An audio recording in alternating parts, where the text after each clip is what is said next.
Okay, this is a brief video discussing how to compute the bond prices. And again, it's coming right out of our textbook.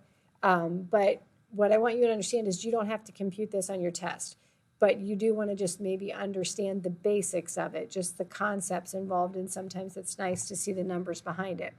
I'm going to use our financial calculator. The textbook shows you like a longhand formula that you could use if you don't have the financial calculator. But again, if you took business analysis with algebra here at Stark State College, you'd have been required to have it. So the first scenario says, okay, we have these Hewlett-Packard bonds. They're 5-year bonds. They have a face value of $1,000, and they pay a 4% coupon rate. If the market rate is also 4%, those bonds will sell at par value. So the market equals what they're paying. People are willing to pay $1,000 to invest in these bonds because there's no difference in the interest rates between any other bond and these bonds. But however, that's not always the case. So then sometimes market rate changes. So we got the same bonds, 4% coupon rate, $1,000 bonds, 5 years.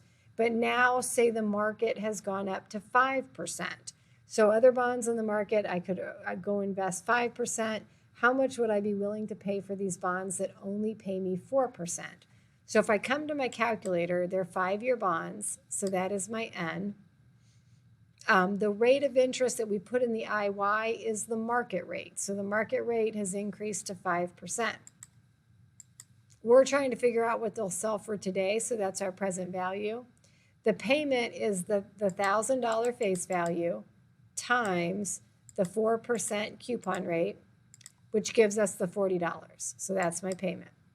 The future value of a bond is always $1,000. It's a contractual obligation with a corporation and an individual, and they owe them $1,000 back at the end, and that never changes. The payment also never changes. It's always the coupon rate. The only thing that changes is market rate. So we'll compute that present value. So then we'll see we would be willing to pay $956 today for a bond that's going to pay us 4% interest in a market of 5%. So we're making money two different ways. We're going to make what, $44 on the bonds themselves, because we're going to pay the $956 today, and we're going to get $1,000 back at the end, and then plus we'll make our $40 in interest. So then we're making our money two different ways, and those bonds are selling at a discount. Then the reverse can happen. What if the interest rates go down? It's a recession, interest rates are going down, encouraging people to spend. Then what happens? So when I use my time value money keys, it remembers what I had in there. So if I recall my N, it's still 5. If I recall my payment, it's still 40. And if I recall my future value, it's still 1,000. So all of that is the same because we're dealing with the same bonds. The only thing that changes is market rate. So now instead of the market rate being 5%, it goes down to 2. So I'll put that into my calculator as an IY, and then I compute the present value.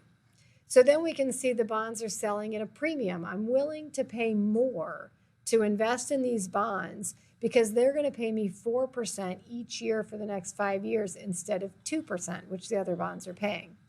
I'm losing money, though, between what I am paying today and what I get back at the end. So I'm losing $94, but then each year I'm gaining this higher interest rate. And if that is what I need, like maybe I'm paying my homeowner's insurance with that interest, I want that higher payment every year, I'm willing to pay more now to have that steady stream of payments in the future.